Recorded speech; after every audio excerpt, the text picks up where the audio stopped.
있을 수가 없느니라. 무슨 법으로냐 행위로냐 아니라 오직 믿음의 법으로니라. 그러므로 사람이 의롭다 하심을 얻는 것은 율법의 행위 있지 않고 믿음으로 되는 줄 우리가 인정하노라. 하나님은 다만 유대인의 하나님이시냐 또한 이방인의 하나님은 아니시냐 진실로 이방인의 하나님도 되시느니라.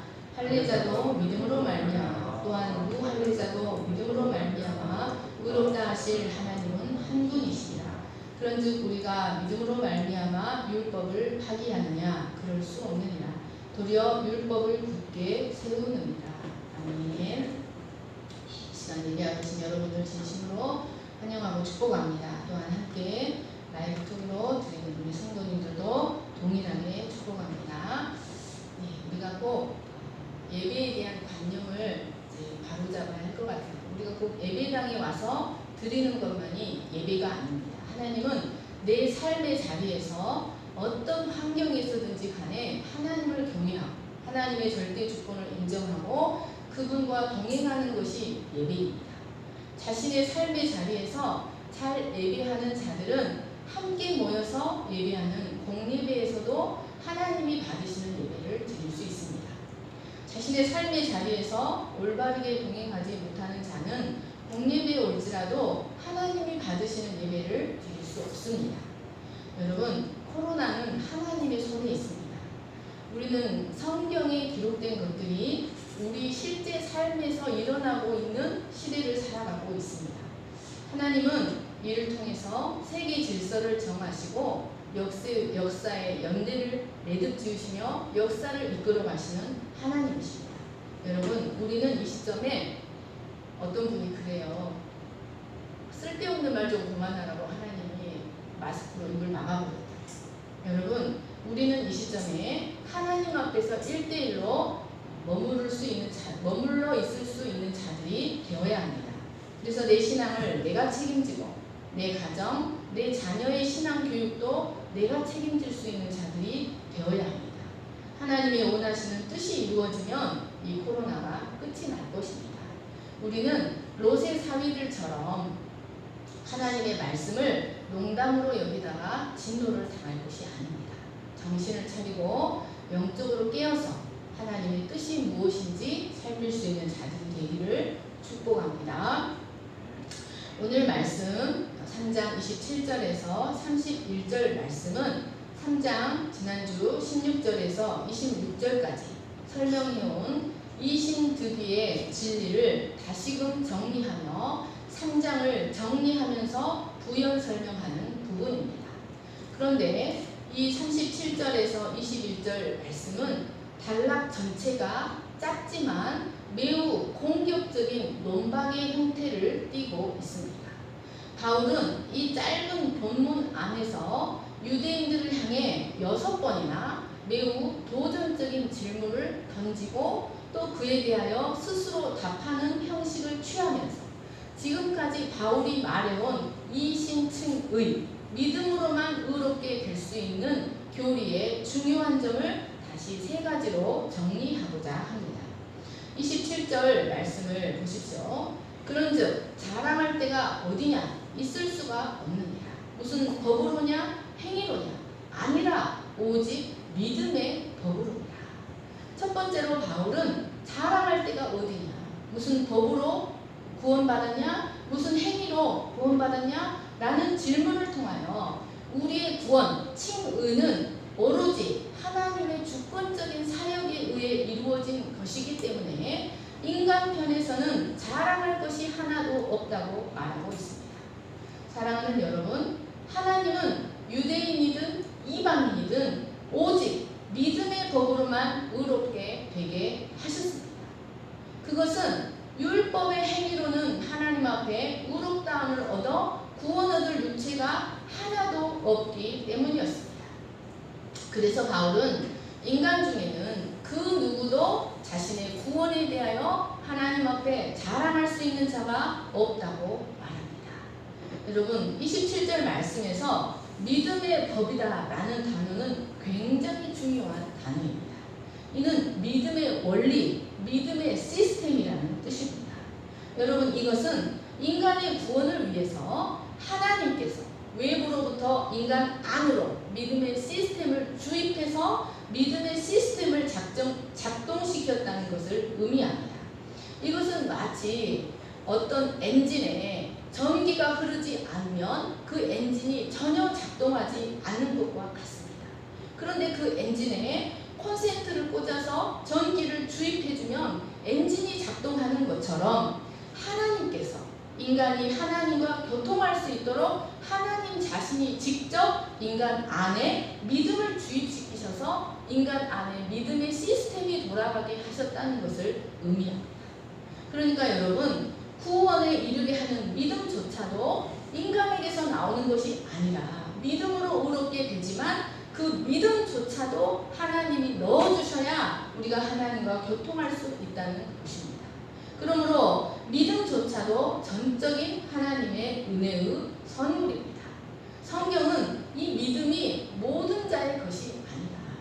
성경은 이 믿음이 불로 연단해서 겨우 얻어지는 그 정금보다 더 소중한 것이요 우리의 가장 소중한 재산이라고 말하고 있습니다. 여러분, 하나님으로부터 주입되는 이 믿음은 금보다도 소중한 우리의 재산입니다. 우리는 돈이 없어도 살 수 있고 건강이 조금 연약해져도 살 수 있지만 여러분, 이 믿음이 없으면 이 세상을 이길 수 없습니다. 그러면 여러분, 이 믿음의 시스템은 우리 안에 언제 작동되기 시작하는 것일까요? 하나님의 믿음은, 하나님의 선물인 믿음은 우리 안에 언제 주입되는 것일까요? 그것은 철저히 자기를 부정하는 시점에서 믿음이 역사하기 시작합니다. 나에게는 어떤 구원의 근거도 없다는 것을 철저히 인정합니다. 인간의 전적 타락과 전적 부패와 전적 무능을 인정하고 오직 하나님께서 세우신 예수 그리스도만을 신뢰하기 시작할 때 이 믿음의 시스템이 내 안에 작동되기 시작하는 것입니다. 28절 말씀을 보십시오. 그러므로 사람이 의롭다 하심을 얻는 것은 율법의 행위에 있지 않고 믿음으로 되는 줄 우리가 인정합니다. 여러분, 바울이 과거 어떤 사람이었습니까?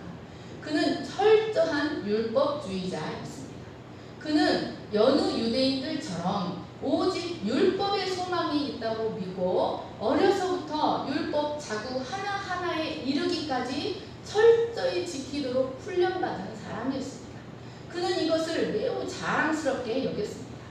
그는 히브리인 중에 히브리인이요, 율법의 의로는 흠이 없는 자기 자신을 매우 자랑스럽게 여겼습니다. 여러분, 그런데 이런 그가 다메섹 도상에서 예수 그리스도를 인격적으로 만나게 되자 자신에 대한 시각이 완전히 바뀌게 되었습니다. 율법에 대한 시각도 완전히 바뀌어 버렸습니다. 세상이 완전히 달라져 버린 것입니다. 그는 다메섹 도상에서 예수 그리스도의 실존을 인격적으로 직면하게 되었을 때 그를 덮고 있던 영적 무지와 흑암이 거치는 것을 경험하였습니다. 그리고 비로소 자신의 진정한 실존, 율법의 진정한 가치, 그리고 그리스도께서 우리를 위해 이루신 일이 무엇인지를 깨달을 수 있게 되었습니다. 그는 이를 통해 사람이 의롭게 되는 것은 율법의 행위가 아니라 오직 믿음으로만 가능하다는 사실을 모든 사람 앞에서 담대하게 선포할 수 있는 자가 되었습니다. 여러분, 28절에 우리가 인정하노라, 이 말씀은 오직 믿음으로만 의롭게 될 수 있다는 복음 진리는 바로 너와 나, 우리 모두를 위한 진정한 진리다 라는 뜻입니다. 사랑하는 여러분, 이렇게 우리는 율법의 행위가 오직 믿음의 법으로만, 율법의 행위가 아니라 오직, 감사합니다, 오직 믿음의 법으로만 의롭게 될 수 있기 때문에 바울은 자랑할 데가 어디냐, 있을 수가 없느니라 라고 단호하게 말하고 있는 것입니다. 여기 자랑하다, 카오케시스는 당당하게 내세우다, 우쭐거리다, 자기 능력을 과시하다 라는 뜻입니다. 여러분, 이 말씀은 구원의 전 과정이에요. 인간의 공로라고는 실오락이 하나 없는 전적인 하나님의 은혜의 사역이기 때문에 사람이 자기 구원에 대하여 마치 무슨 공적이라도 있는 양 과시하고 우쭐거리는 것은 철저히 배제되어야 한다는 뜻입니다. 그런데도 인간은 어떻게 하든지 간에 자기를 내세우고 자기를 주장하며 자랑하려고 했습니다. 이것은 사탄이 우리의 무의식 속에 뿌려놓은 마귀적 습성입니다. 여러분, 우리에게는 그리스도 예수의 십자가 외에는 자랑할 것이 없다는 것을 알아야 합니다. 그런데도 만약 부득불 뭔가 자랑하기를 원한다면 바울처럼 우리는 자기 자신의 약한 것을 자랑해야 합니다. 29절 30절을 같이 읽겠습니다. 시작. 하나님은 다만 유대인의 하나님이시냐? 또한 이방인의 하나님은 아니시냐? 진실로 이방인의 하나님도 되시느니라. 할례자도 믿음으로 말미암아 또한 무할례자도 믿음으로 말미암아 의롭다 하실 하나님은 한 분이시니라. 이제 두 번째로 바울은 하나님은 다만 유대인의 하나님이시냐? 이방인의 하나님은 아니시냐? 라는 질문을 통하여 하나님은 이방인의 하나님도 되신다는 사실을 변증합니다.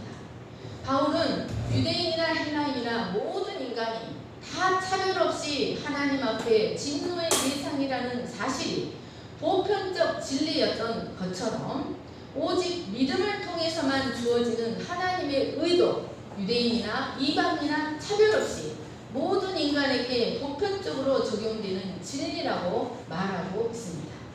그런데 유대인들은 잘못된 선민의식에 사로잡혀서 범우주적인 창조주 하나님, 전 인류를 사랑하시는 구속주 하나님을 근동지방의 다른 나라들처럼 자기들만의 혈통적인 하나님, 종족의 수호신으로 전락시키고 말았습니다.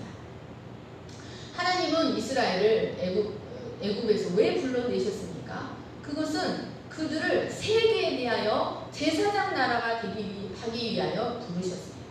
그런데 그들은 하나님이 아브라함의 후손인 자신들만 사랑하셨다고 착각했습니다. 그래서 자신들만 사랑하셨기 때문에 자기들에게 율법을 주시고 하나님께로 구별시키시고 의롭게 하셨다고 착각했습니다. 이런 그들에게 있어서 이방인들은 지옥의 땔감으로나 족한 존재들에 불과했습니다.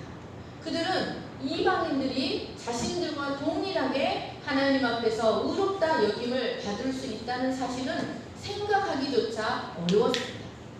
그래서 그들은 만약에 이방인들이 하나님의 백성으로 편입되기를 원한다면 반드시 할례를 행하고 일정한 정결 의식을 거쳐야만 했고 설령 언약 백성으로 편입된다 할지라도 온전한 지위가 아니라 종으로서 존재한다고 믿었습니다.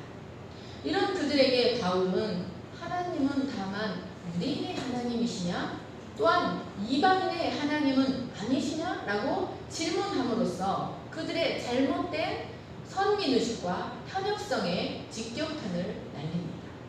29절 말씀을 보십시오. 진실로 하나님은 이방인의 하나님도 되시느니라. 여기 진실로라는 헬라어 나이는 yes, of course, 물론, 옳습니다 이런 뜻입니다. 유대인들은 어떻게 하든지 혈통과 율법과 할례를 들어서 하나님 앞에서 자신들의 특별한 위치를 주장하려고 했지만 바울은 이를 철저히 부인하였습니다. 그런데 여러분 한번 깊이 생각해 보십시오. 이런 극단적 선민의식, 지나친 자기애의 정체가 무엇일까요? 여러분, 우리 교회가 최고로 훌륭해. 다른 교회는 하나님이 역사하지 않는 것처럼 이야기하는 지나친 자기애, 극단적 이기주의, 극단적 선민의식의 정체가 무엇일까요? 불신입니다. 불신앙입니다. 그들은 하나님을 매우 잘 믿고 있는 것처럼 보이지만 사실은 성경도 하나님의 뜻도 알지 못함으로 진실된 믿음의 길에서 멀리 벗어나 있는 것입니다. 스가랴서 7장 4절에서 6절을 보십시오. 만군의 여호와의 말씀이 내게 임하여 이르시되, 졸면 안 돼. 온 땅의 백성과 제사장들에게 이르라. 너희가 70년 동안 다섯째 달과 일곱째 달에 금식하고 애통하였거니와 그 금식이 나를 위하여 한 것이냐? 너희가 먹고 마실 때 그것은 너희를 위하여 먹고 너희를 위하여 마시는 것이 아니냐? 여러분, 이스라엘은 바벨론에 잡혀가서 5월 달에 바벨론에 잡혀간 달을 기념하여 5월 달에 금식을 했어요. 그리고 일곱째 달에는 성전이 무너진 것을 기념하여 70년 동안 다섯째 달과 일곱째 달에 금식을 했어요. 그래서 이제 예루살렘으로 돌아갔기 때문에 우리가 5월의 금식과 7월의 금식을 해야 합니까? 말아야 합니까? 라고 스가랴에게 묻는 거예요. 근데 하나님이, 스가랴가 하나님께 기도하니까 하나님이 뭐라 그러세요? 70년 동안 너희가 금식한 것이 나를 위해서 한 거냐? 너희를 위해서 한 거잖아 라고 말씀하시는 거예요. 우리가 전도를 열심히 하는데 그게 하나님을 위해서 한 것인가, 나를 위해서 한 것인가? 이스라엘의 모든 종교의식과 신앙 행위는 하나님을 위해서 하는 것이 아니라 결국 자기 자신을 위해 한 것이었습니다. 그들의 예배는 하나님이 받으실 수 없는 것들이었습니다. 여러분, 이들이 진정한 믿음의 길을 걸어가고 진정으로 믿음이 성장하려면 극단적 선민의식과 지나친 자기애를 버려야만 참된 믿음의 길을 갈 수 있었습니다. 여러분, 이것이 얼마나 심각한 문제인지 예수님은 오직 믿음으로 말미암는 칭의를 통하여 세상 모든 사람들을 구원하고자 하시는 하나님에 대해 유대인들이 느끼는 갈등을 여러 비유로 설명하셨습니다. 누가복음 15장에 보면 탕자 비유에서 아버지의 살림을 창기와 함께 탕진해버린 동생이 돌아왔을 때 그 동생을 받아들여 발에 신을 신기고 손에 가락지를 끼우고 좋은 옷을 입히며 살찐 송아지를 잡아 잔치를 하는 아버지를 보고 느끼는 큰아들의 갈등이 이 유대인들의 갈등과 같은 것입니다. 이 큰아들은 그런 아버지를 용납할 수가 없었을 뿐만 아니라 그 아버지를 보고 화를 냈습니다. 그러나 아버지는 그 아들을 받아들이는 것에 하나의 갈등도 없었습니다. 왜냐하면 아버지는 큰아들뿐 아니라 집 나갔다 돌아온 아들도 동일하게 사랑하였기 때문이었습니다. 뿐만 아니라 마태복음 20장에 포도원 품꾼의 비유가 나옵니다.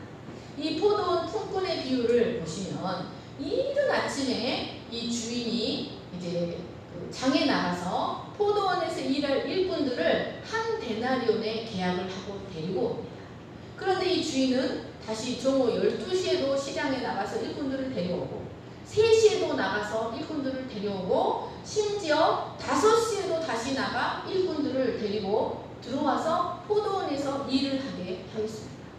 그리고 일을 마칠 때 이제 결산을 할 때 이른 아침부터 와서 일을 하는 일꾼들은 5시, 3시, 12시에 들어와서 일한 일꾼들보다 더 많이 받을 것이라고 생각했습니다. 그런데 그들이 주인과 계약을 할 때 얼마의 계약을 했습니까? 한 데나리온의 계약을 했단 말이에요. 그런데 이 주인은 이른 아침에 일한 자, 12시, 3시, 5시에 일한 자도 모두 한 데나리온을 주었습니다. 이때 이른 아침부터 들어와 일한 일꾼들은 큰 갈등을 느끼며 주인을 원망했습니다. 나중에 온 이 사람들은 1시간밖에 일하지 아니하였거늘 그들을 종일 수고하며 더위를 견딘 우리와 같게 하였나이다. 그러자 주인이 뭐라고 말합니까? 친구여, 내가 네게 잘못한 것이 없노라. 네가 나와 한 데나리온의 약속을 하지 아니하였느냐? 네 것이나 가지고 가라. 나중 온 이 사람에게 너와 같이 주는 것이 내 뜻이다. 내 것을 가지고 내 뜻대로 할 것이 아니냐? 내가 선하게 봄으로 네가 나를 악하게 보느냐? 라고 말합니다. 여러분, 이것은 이방인들을 자기들과 똑같이 믿음으로만 의롭게 하시는 하나님에 대하여 유대인들이 느끼는 갈등이었습니다. 이는 유대인이나 이방인이나 오직 믿음으로만 의롭다 여김을 받고 구원을 얻게 하시는 것이 절대 주관자 하나님의 뜻이라는 겁니다. 하나님은 모든 인류를 사랑하시기 때문에 오직 예수 그리스도를 믿는 믿음만을 가지고 의롭다고 하시고 구원하시는 것에 전혀 갈등이 없으십니다. 유대인들은 일이 없어 시장에서 허무하게 시간을 보내지 않고 일찍부터 하나님의 포도원에 들어와서 하나님의 보호 아래 있으며 소망 있는 일을 하며 살아갔던 사실에 만족하고 감사해야 했습니다. 그리고 하나님의 구속에 대한 하나님의 절대 주권을 겸손히 인정해야 했습니다. 여러분, 하나님은 구약 성경을 통해 이미 하나님은 유대인의 하나님만 되시는 것이 아니라 온 세상의 하나님이 되신다는 사실을 누누이 증거하셨습니다. 자, 요나서 4장 10절에서 11절 말씀을 같이 읽겠습니다. 시작. 여호와께서 이르시되 내가 수고도 아니하였고 재배도 아니하였고 하룻밤에 났다가 하룻밤에 말라버린 이 박농풀을 아꼈거든. 하물며 이 큰 성읍 니느웨에는 좌우를 분별하지 못하는 자가 12만여 명이요 가축도 많이 있나니 내가 어찌 아끼지 아니하겠느냐 하십니다. 여러분, 이 말씀은 요나에게 온 지구가 덜덜덜 흔들리는 것과 같은 충격적인 말씀이에요. 왜냐하면 이 니느웨는 아수르의 수도예요. 아수르는 이스라엘을 늘 괴롭혀왔던 민족이고 잔인해도 그렇게 잔인할 수 없을 정도로 강포하고 잔악한 전쟁, 그들의 신은 전쟁 신이에요. 그런 민족입니다. 그런데 하나님이 그런 민족에게 가서 복음을 전하라고 하니까 요나가 다시스로 반대로 가는 배를 타버리다가 물고기 뱃속에 들어간 거예요. 하나님은 요나, 그래서 물고기 뱃속에서 나와서, 물고기 뱃속에 들어갔는데 하나님이 어디다 뱉어놔요? 이 니느웨, 이 아수르 강변에다 뱉어놓은 거예요. 그래서 거기에서 복음을 전했는데 사람들이 돌이키며 회개하니까 그 회개하는 모습이 견딜 수가 없었던 거예요. 그래서 이제 그늘에서 쉬고 있는데 하나님이 벌레를 보내서 그 그늘을 갉아먹어 버리게. 그래서 뜨거우니까 다시 막 원망해요. 하나님이 그래서 요나야, 이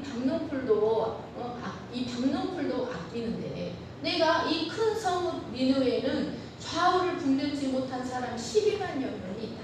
가축도 많이 있나니 내가 이 성도 아끼는 것이 당연하지 않느냐? 라고 하나님의 마음을 요나에게 전해주십니다. 여러분, 그들이 믿는 구약 성경에 이미 하나님은 열방의 하나님이 되신다는 사실을 누누이 증거해 오셨다는 겁니다. 창세기 18장 18절을 보십시오. 아브라함은 강대한 나라가 되고 천하 만민은 그로 말미암아 복을 받게 될 것이 아니라. 여러분, 그들이 너무나 소중하게 여기는 믿음의 조상 아브라함을 통해서 주신 약속은 아브라함의 후손을 통해 천하 만민이 복을 받는 것입니다. 창세기 22장 17절도 보십시오. 또 내 씨로 말미암아 천하 만민이 복을 받으리니 이는 내가 나의 말을 준행하였습니다. 여러분, 여기 씨라는 말은 복수가 아니라 단수입니다. 그러니까 여러분, 이 말씀 속에도 이미 하나님의 나라는 율법의 행위를 통해서 이루어지는 것이 아니라 내 씨 예수 그리스도, 아브라함의 후손을 통해 오실 예수 그리스도를 믿는 믿음을 통해서 하나님 나라가 이루어져 간다는 사실을 말씀하고 계시는 겁니다. 또 창세기 25장 4절을 보십시오. 여호와의 말씀이 그에게 임하여 이르시되 그 사람이 내 상속자가 아니라 내 몸에서 날 자가 내 상속자라. 여러분, 여기 몸이라는 단어는 혈통을 의미하는 것이 아닙니다. 여러분, 이 몸이라는 단어는 자궁입니다. 자궁. 그러니까 여러분, 이 말씀은 사실 하나님 나라를 상속받을 언약의 후손들이 아브라함이 예표하는 성부 하나님의 자궁 속에서 태어난 자들이 언약 백성이 될 것이라는 사실을 암시하고 있는 말씀입니다. 오직 믿음에 의하여 물과 성령으로 거듭난 하나님의 백성으로 새롭게 태어나는 자들, 혈통을 따라 태어나는 자가 아니라 물과 성령으로 하나님의 자궁에서 다시 태어나는 자들이 하나님 나라의 상속자가 될 것을 암시하는 말씀이었습니다.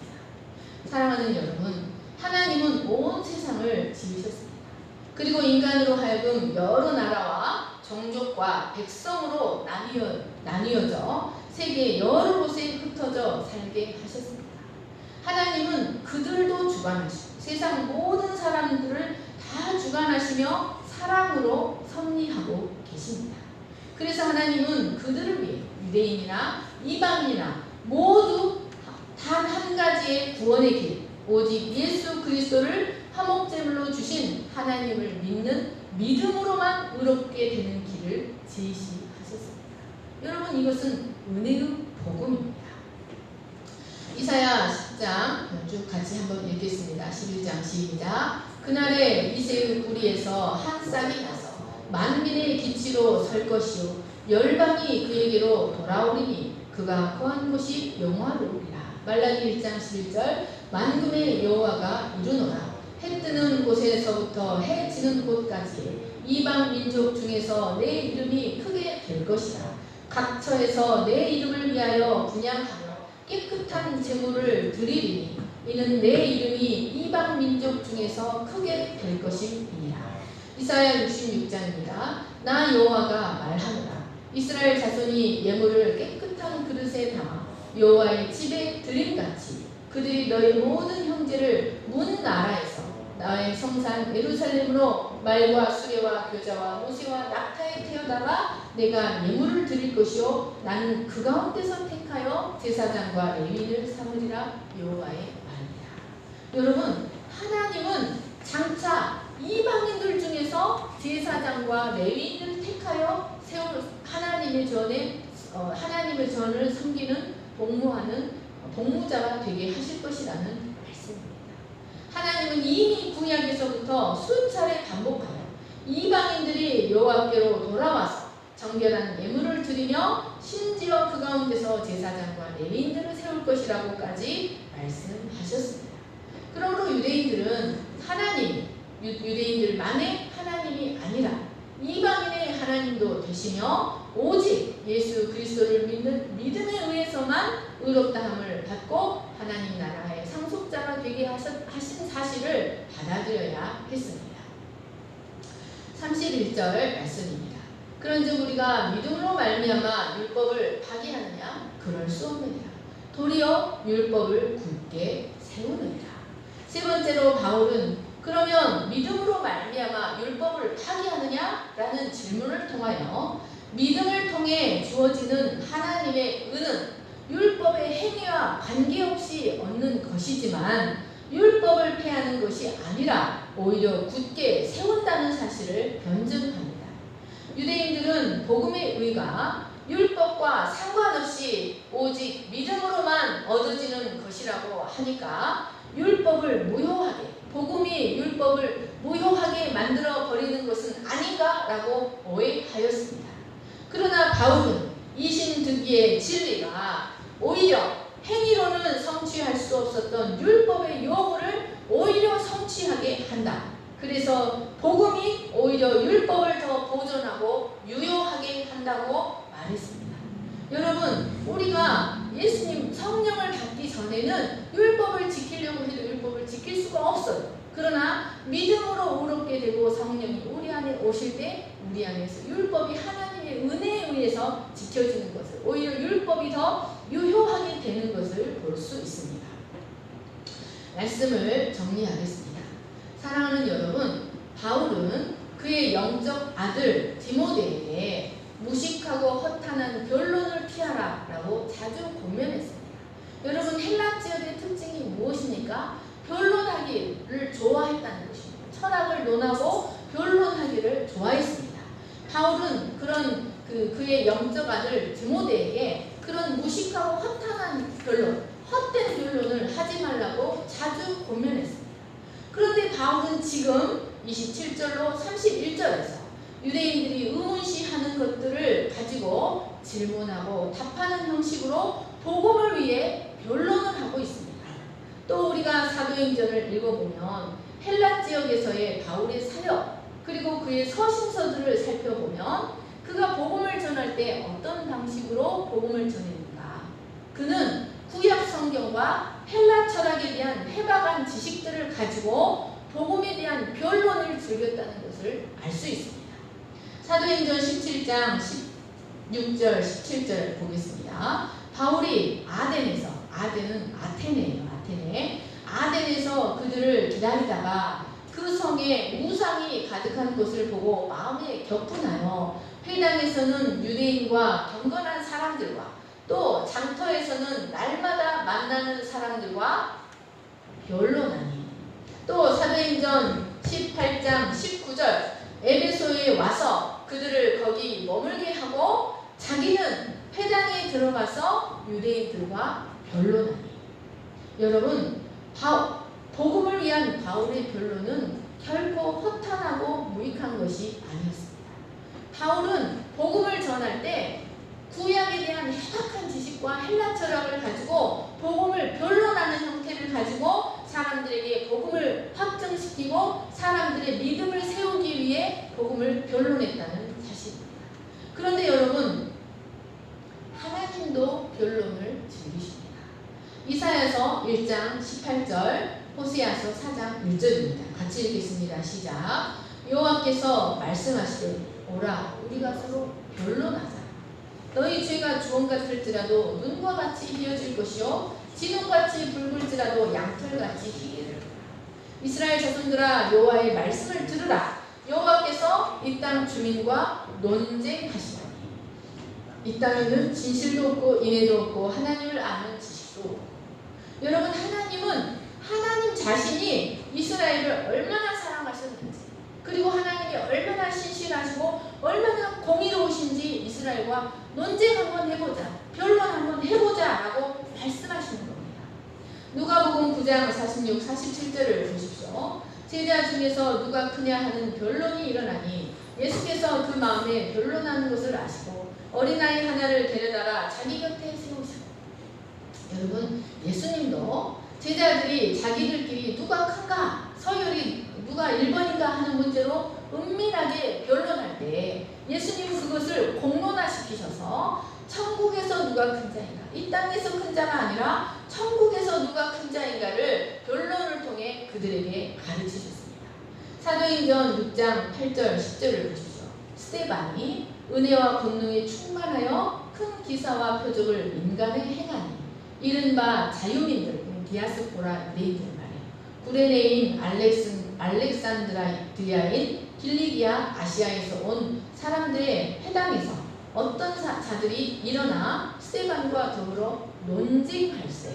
스데반이 지혜와 성령으로 말함을 그들이 능히 당하지 못하니. 여러분, 스데반도 이 자유민들, 그러니까 노예로 끌려갔던 디아스포라 유대인들이 해방이 되어 이제 명절을 지키기 위해서 각 지역에서 온 거예요.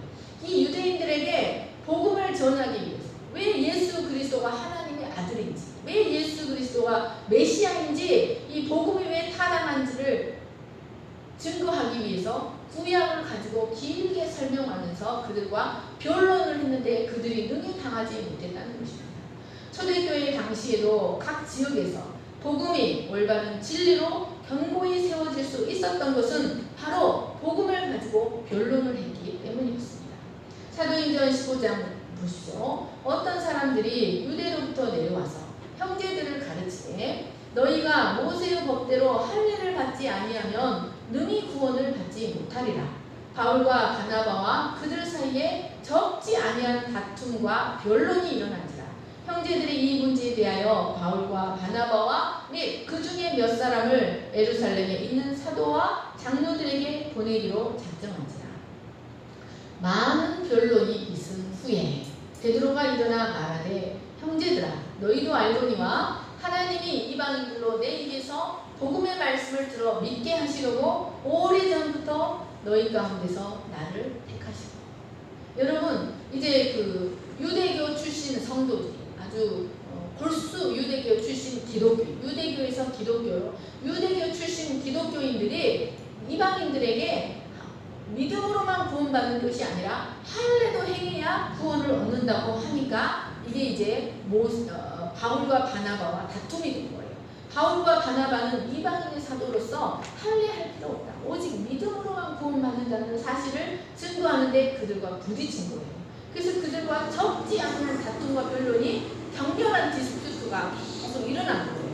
그러다가 안 되겠다. 우리가 예루살렘 모교회에 보내서 이 문제를 상정하자. 그래서 이제 예루살렘 사도들이 있는 예루살렘 모교회에서 마라톤 디베이트가 일어났어요. 그래가지고 이제 그 사도들이 어떻게 결론을 내립니까? 할례가 필요 없다. 오직 믿음으로만 구원받는다. 라고 결론을 내려준 겁니다. 그래서 그들도 다툼과 예루살렘 사도들의 많은 변론 후에 그들은 오직 믿음으로만 구원을 얻는다는 결론을 얻게 되었습니다. 사랑하는 여러분, 우리는 복음을 위해 변론할 필요가 있습니다. 왜냐하면 복음이야말로 세상 모든 사람들이 반드시 받아들여야 할 생명의 진리이기 때문입니다. 그래서 우리는 이것이 왜 그러한지, 이것이 왜 진리인지에 대한 변론을 할 수 있어야 합니다. 단순히 말로 이겨먹기 위해서 변론을 하는 것이 아니라 상대방이 복음을 받아들이고 구원의 덕을 끼치기 위하여 구체적인 지식과 증거를 가지고 변론할 수 있는 자들이 되어야 합니다. 그러려면 우리도 사도 바울처럼 내가 먼저 하나님 앞에서 하나님과 말씀을 가지고 변론하는 시간을 가져야 합니다. 여러분, 우리는 이제 코로나 국면을 맞이하여 돌아다니지도 못하고 집에 머물러 있어야만 하는 시간을 지나가고 있습니다. 여러분, 이 시간에 핸드폰만 하고 게임만 하고 TV만 보며 우리가 시간을 보내겠습니까? 우리는 하나님과 정말 말씀 앞에서 하나님과 말씀을 가지고 변론하는 시간을 가져야 합니다. 그래서 정말로 내가 믿는 믿음의 내용이 무엇인지, 내가 정말로 하나님의 말씀에 서 있는지, 내가 정말로 구원받은 하나님의 백성인지, 그리고 하나님은 지금 역사를 어떻게 이끌어가고 계시며 앞으로 인류 역사는 어떻게 될 것인지 성경 말씀을 가지고 하나님과 1대1로 변론하는 시간을 가져야 합니다. 그리고 하나님 앞에 그 말씀을 가지고 결론을 내려야 합니다. 그래서 내가 올바른 복음 진리 위에 서고 평안의 복음에 예비한 것으로 신을 신어야 합니다. 그래야만 우리가 세상에 나아가서 하나님 아는 것을 대적하여 높아진 모든 이론들을 파하고 모든 생각을 그리스도께 복종시킬 수 있는 자들이 될 수 있습니다. 사랑하는 여러분, 바울은 27절에서 31절 이 짧은 문단을 통하여 6번씩 유대인들에게 질문을 하면서 대답하는 형식으로 복음을 위해 논박합니다. 그리고 복음을 이신득이의 교리를 정리합니다. 사랑하는 여러분, 구원은 하나님의 역사입니다. 우리는 우리의 구원을 위해 할 수 있는 것이 아무것도 없습니다. 이것을 인정할 때 하나님의 믿음이 우리 안에 역사하고 믿음의 시스템이 우리 안에 작동되기 시작합니다. 그리고 하나님과 교제할 수 있는 사람이 되어져 갑니다. 또한 하나님은 유대인들만의 하나님이 아니라 모든 열방의 하나님이셔서 모든 열방을 사랑하셔서 오직 믿음으로만 구원받는 원리를 세우셨습니다. 또한 복음은 율법을 폐하는 것이 아니라 율법을 완전하게 합니다. 제가 기도하겠습니다. 사랑과 은혜가 풍성하신 하나님 아버지, 일곡동에 코로나가 와서 참으로 어려운 두려운 코로나가 우리의 턱밑까지 추격해 온 두려운 시간이 되었습니다. 이런 시간에 우리가 하나님 앞에 여러 모양으로 예배당에서 또는 라이브톡으로 그래도 예배드릴 수 있는 시간을 우리에게 허락하여 주셔서 감사합니다. 하나님 아버지, 역사의 주인 하나님이십니다. 하나님은 전쟁도 사용하시고 질병도 사용하시고 전염병도 사용하시는 하나님이십니다. 하나님 아버지, 하나님은 오라 우리가 서로 변론하자. 여호와께서 이 땅 주민과 논쟁하시나니 하나님은 자신이 이 세상을 얼마나 사랑하시는지, 하나님 자신은 얼마나 신실하시고 얼마나 공의로우신지 우리와 변론하기를 원하십니다. 하나님, 우리가 주의 말씀 앞에 하나님의 말씀을 가지고 하나님과 변론하고 우리가 정말로 구원받을 믿음이 있는지, 우리의 믿음의 내용이 무엇인지 하나님께서 우리를 자기 백성이라고 인정해 주실 수 있는지 하나님의 말씀을 가지고 변론하는 시간을 가질 수 있도록 도와주시기를 기도합니다. 그래서 분명한 구원의 확신이 온전히 세워질 수 있는 저희들이 되게 하여 주시기를 간절히 기도합니다. 하나님의 뜻이 이루어지면 이 코로나가 잠잠하게 될 것입니다.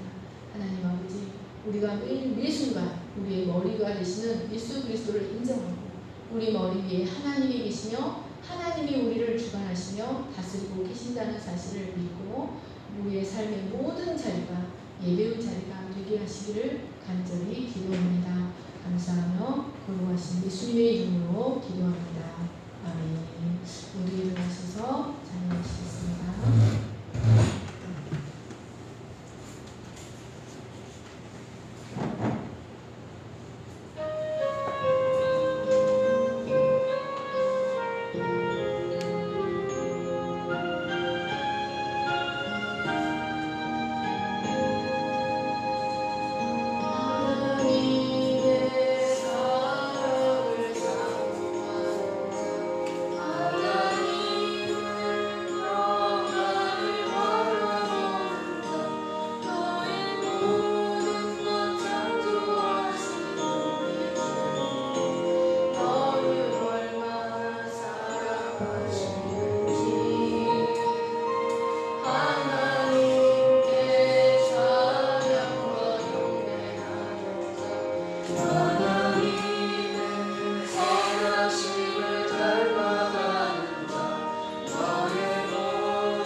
공포스러운 시간을 우리가 지나가고 있습니다. 하나님 아버지, 우리는 하나님의 재난이, 하나님의 진노가 멀리 있는 것처럼 생각하였습니다. 그러나 성경에 기록된 하나님의 재앙의 말씀들이 우리 시대에 너무나 가까이 이루어져 가고 있습니다. 하나님 아버지, 우리가 핸드폰에 빠져 살 것이 아니라, 게임에 빠져 살 것이 아니라, 롯의 사비들처럼 하나님의 경고의 말씀을 농담으로 여길 것이 아니라 하나님의 말씀과 하나님의 말씀 앞에서 1대1로 내가 정말로 죽어도 구원받을 믿음이 있는지, 내가 정말로 오늘 올바른 믿음으로 하나님 앞에 살아가고 있는지, 내가 정말 하나님의 백성인지 하나님의 말씀을 가지고 변론을 해야 하지 않겠습니까? 하나님, 그래서 우리가 견고한 반석 위에 온전히 세워지고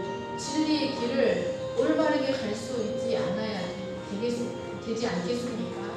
하나님 아버지, 바울은 다메섹 도상에서 빛으로 예수님을 만나고 그의 모든 세계관이 변해버렸습니다. 그리고 그는 율법의 행위로 의롭다함을 받을 수 있는 것이 아니라 오직 은혜로, 오직 하나님을 믿는 믿음으로 의롭다함을 받고 우리의 구원의 마지막까지 하나님이 그 구원을 이끌어 가신다는 것을 확신하고 그 의심들의 진리를 담대하게 목숨의 위협을 받으면서까지 증거하였습니다. 하나님, 우리도 복음의 평안의 복음의 신을 온전히 신게 하시고 진리로 온전히 허리를 띠게 하시고 하나님 복음의 확실한 확증을 가지고 살아가는 저희들이 되게 하여 주시기를 간절히 기도합니다. 그래서 세상이 갖가지 재난과 어려움으로 요동칠지라도 우리의 마음만은 세상이 얻을 수 없는 그 누구도 빼앗아갈 수 없는 평강과 믿음으로 우리의 심령이 가득 차게 하시고 하나님, 우리가 살든지 죽든지 평강 가운데서 믿음의 길을 걸어갈 수 있는 저희들이 되게 하여 주시옵소서. 이제는 우리 주 예수 그리스도의 은혜와 하나님 아버지의 거룩하신 사랑과 성령의 감동과 임재하심과 교통하심이 하나님을 경외하고 오직 우리의 구원의 시작도 과정도 정말로 하나님의 은혜가 이끌어간다는 사실을 확신하고 그 하나님을 사랑하며 하나님과 동행하기를 소망하는 모든 우리 위에 영원토록 함께 하시기를 간절히 축원하옵나이다.